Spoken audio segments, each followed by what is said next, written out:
ઓળખાતા જામનગરમાં અનેક પૌરાણિક અને અલૌકિક શિવ મંદિરો આવેલા છે, જેમાં હજારેશ્વર મહાદેવ મંદિર છોટી કાશી જામનગરના મુગટ પર મણિ સમાન ચમકે છે. આ મંદિરમાં 1001 શિવલિંગ આવેલી હોવાથી મંદિરનું નામ હજારેશ્વર રખાયું છે. ખાસ વાત એ છે કે મંદિરમાં મહિલા દ્વારા પૂજા કરવામાં આવે છે. તેની પાછળનું કારણ શું છે, આવો જાણીએ વિસ્તારથી.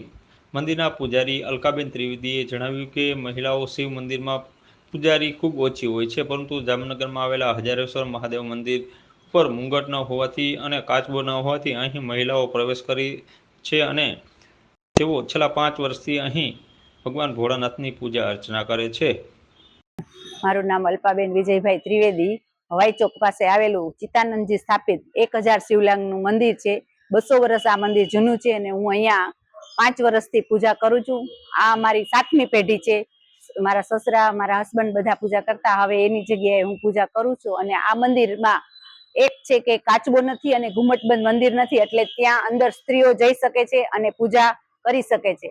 ભગવાન શંકર ભગવાનની પૂજા પાર્વતીજીએ લિંગ કઈ રીતે, એટલે પાર્વતીજી એક સ્ત્રી જ હતા, એટલે પાર્વતીજી પૂજા કરી શકતા હોય તો આપણે પણ પૂજા કરી શકીએ છીએ. અને હવે પેલા કરતા ઘણું બધું ડેવલપ થઈ ગયું છે, એટલે આપણે આ 200 વર્ષ મંદિર જૂનું છે, એટલે અને બધાને અહીંયા બહુ શ્રદ્ધા છે. અહીંયા મહાકાળીનું મંદિર, અન્નપૂર્ણાનું મંદિર આવેલું છે અને શિવજી 1000 શિવલિંગ કે ગુજરાત આખામાં ક્યાંય નથી. અને પેલું શિવલિંગ કે જે ચિત્તાનંદ સ્વામીએ પોતાના હાથ ઉપર લઈ અને 12 વર્ષ તપ કર્યું હતું અને પછી તેને આ બધા શિવલિંગની સ્થાપના કરી. અને છેલ્લું શિવલિંગ જે આખા ગુજરાતમાં ક્યાંય નથી કે પોઠિયા ઉપર શિવલિંગ છે, એ છેલ્લું શિવલિંગ છે. એટલે અહીંયા વધારે 1000 શિવલિંગનું એટલે મહત્વ છે અને માણસો આવે છે, શ્રદ્ધાથી પૂજા કરે છે અને એનું ફળ બધાને મળે છે. ઓમ નમઃ શિવાય.